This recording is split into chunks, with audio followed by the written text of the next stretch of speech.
sin lugar a dudas, una fecha que fue parteaguas en la historia de Chile y en la historia tanto de Sudamérica como del continente. Hoy, 11 de septiembre de 1973, hace 50 años, se da el golpe de Augusto Pinochet en contra de Salvador Allende y la historia cambia radicalmente. Francisco Cruz fue embajador de Chile en Panamá y es nuestro hombre en Sudamérica. Don Francisco, bienvenido como siempre a tu segunda patria. Muchas gracias por la invitación, Fernando. Una fecha tan sentida, diría yo, para Chile, pero también para lo que significó, ¿no es cierto?, el golpe y el proyecto de Allende para Latinoamérica, digamos, en términos de su visión histórica y de su impacto. Bueno, una fecha que fue realmente nuestra generación tal vez no entienda lo que era el ambiente de Chile en esos días de 1973. Huelgas por doquier, una inflación desmedida. Es decir, el gobierno de Allende tal vez pues, buscó, fue, fue mucho más allá de lo que le permitía su propia carrocería en esa movilización, a través de los cambios que pretendía hacer. ¿Cuándo se radicaliza? Porque al final Salvador Allende era un hombre, un socialista hasta cierto punto moderado. Sí, totalmente. Yo creo que habían tres factores, digamos, que confluían. Por un lado, un sistema político a la época, recordemos que era la época de la Guerra Fría, la época de las grandes planificaciones, digamos, con una oferta, digamos, de expectativa o con un utopismo histórico, digamos, milenario, acumulado, muy expansivo. Pero por otro lado, con una estructura social y económica que no podía satisfacer ese utopismo, digamos. Y en esa lógica, digamos, se instala Allende como el primer presidente en el mundo que procura, digamos, un socialismo democrático o un socialismo que lograra, digamos, instalar una república socialista por la vía democrática. No lo había hecho Cuba, no lo habían hecho los países de la órbita soviética, estamos hablando en plena Guerra Fría, digamos.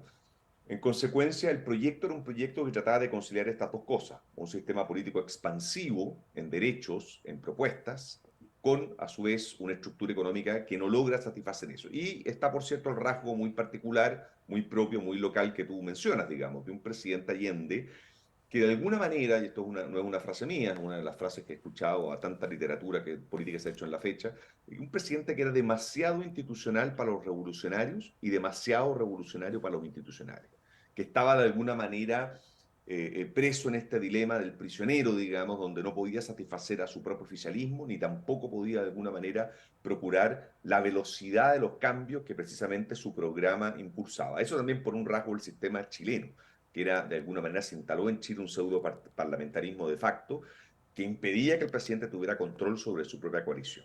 ¿No? Y eso hace que efectivamente los 1000 días de Allende, como se dice, ¿no es cierto?, fueron 1000 días muy complejos en términos de no tener control sobre una violencia desatada, sobre una expectativa ciudadana, digamos, que iba mucho más allá de lo que el sistema podía entregar.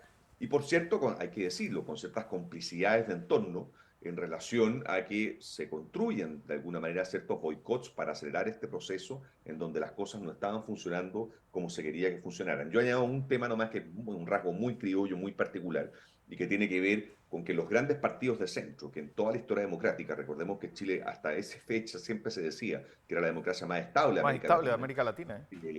totalmente, desde el 32 al 73 no había habido golpes, digamos, no había habido movimientos militares, pero los dos grandes partidos de centro, el Partido Radical y el Partido Demócrata Cristiano, también se habían escindido o habían caído, por decirlo, en este embrujo del ilusionismo, digamos, de los proyectos y no estaban de alguna manera bisagreando este proyecto. En consecuencia, el sistema se divide en tres tercios y eso hace también que el control de Allende se volviera mucho más complejo a la hora de tener mayorías parlamentarias instaladas. Recordemos que Allende es electo con 36% de los votos, 36,1, 36 por 2, entonces ahí uno debe preguntarse hasta dónde puedo hacer cambios tan profundos con un tercio de apoyo. Con un tercio de apoyo.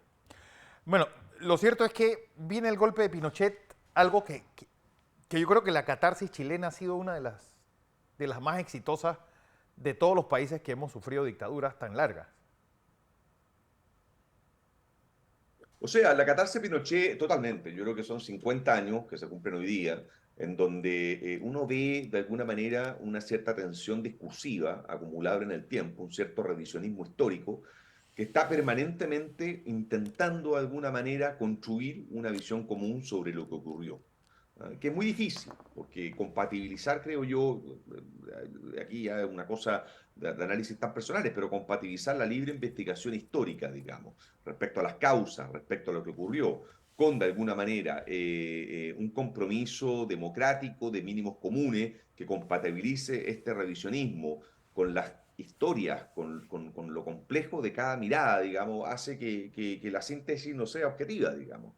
Y eso ha hecho, como tú dices, tener un cierto post-trauma, un cierto duelo muy abierto, que yo creo que tiene sus avances con una ley de amnistía, perdón, con una ley de amnistía de alguna manera interrumpida para los delitos de lesa humanidad, con una investigación, un informe de reconciliación y verdad histórica. Recordemos que Chile es el único país en el mundo, ¿no es cierto?, que condenó a su jefe de inteligencia y que ese jefe de inteligencia, Manuel Contreras, Manuel Contreras. purgó en la cárcel. Es el único país en el mundo que procesó y dictó sentencia en contra de Pinochet, pese a que no logró Pinochet estar en la cárcel. O sea, han habido cosas, digamos, desde el punto de vista del Estado de Derecho, que a mi juicio han sido avances importantes a la hora de construir una cierta memoria histórica.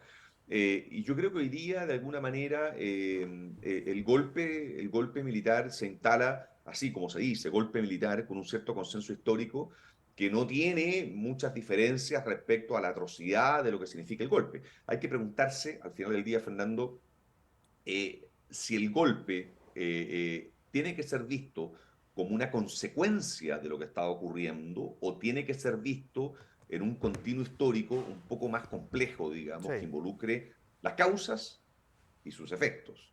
Y yo creo que ningún devenir histórico, ningún país justifica un golpe de Estado. Al final del día, y lo conversamos en este mismo canal tantas veces, digamos, en su minuto, cuando el presidente Piñera, ¿no es cierto?, estaba en la cuerda floja a Sí. propósito del octubrismo, lo que significó el estallido social con acusaciones constitucionales. Yo creo que para un lado o para otro, las salidas institucionales, digamos, siempre tienen que estar presentes. No hay nada que justifique un golpe, no hay nada que justifique un atajo institucional.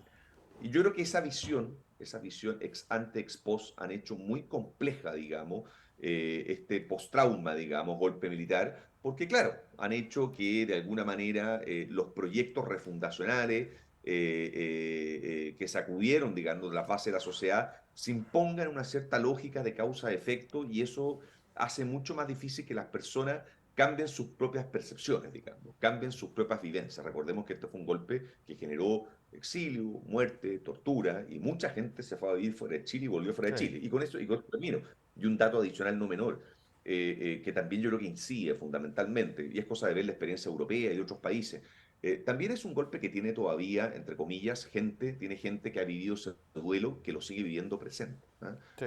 A veces uno dice, ¿hasta dónde duran los duelos? Bueno, duran los duelos hasta dónde duran los dolores, hasta dónde duran los dolores, hasta dónde permanezcan los testimonios. Yo te diría, hay mucho testimonio en esto, hay mucha historia presente. En consecuencia, hay que plantearse eso en ese contexto. Ahora, hay otros países, recordemos que América Latina ha tenido dictaduras, digamos, y bueno, Centroamérica tampoco ha sido una exención en aquello, en muchas partes. De hecho, la dictadura de Chile en ese minuto cohabitaba con Argentina, Videla, Piñones, Viola, Cartieri, cohabitaba con Bordaberry en Uruguay, Bordaberry, claro. cohabitaba con Morales Bermúdez en Perú. O sea, no era solamente Chile, había un contexto. Bueno, se tiene ya la cifra exacta de muertos y de exilados chilenos post golpe del 1973. No, un número exacto, preciso. A ver, los números oficiales que tenemos de verdad histórica son los números que están en el informe rético, el informe de verdad y reconciliación, ¿no es cierto? Que habla de los desaparecidos, de los muertos. Estamos hablando cifras cercanas a los 3.900, 4.000, no tengo el número exacto ahora, pero sí estamos hablando de cifras, digamos, de casos que fueron documentados, investigados y efectivamente llevados a la justicia. Los exiliados fueron un gran número que comenzaron a volver además paulatinamente a medida que se acercaba la fecha del plebiscito. Y ahí hay otro dato interesante, y es plantearse de alguna manera cómo esta dictadura también es bastante única en términos que logra construir una salida plebiscitaria en 1980, ¿no es cierto? En 1988, perdón, donde incluso hubo distinguidos panameños, mi amigo Aurelio Barría estuvo presente, digamos, como testigo en aquello, Ujú. y que logra salir, digamos, logra desentramparse a sí misma. Ese es un plebiscito en donde se votan 8 años más de Pinochet o elecciones O libres, y elecciones gana la libres. vía elecciones libres. Entonces uno también debería preguntarse, no por ensalzar ni mucho menos, ni colocar atenuantes a la dictadura, pero sí de alguna forma para ver el proceso chileno desde una mirada más estructural. Cambió.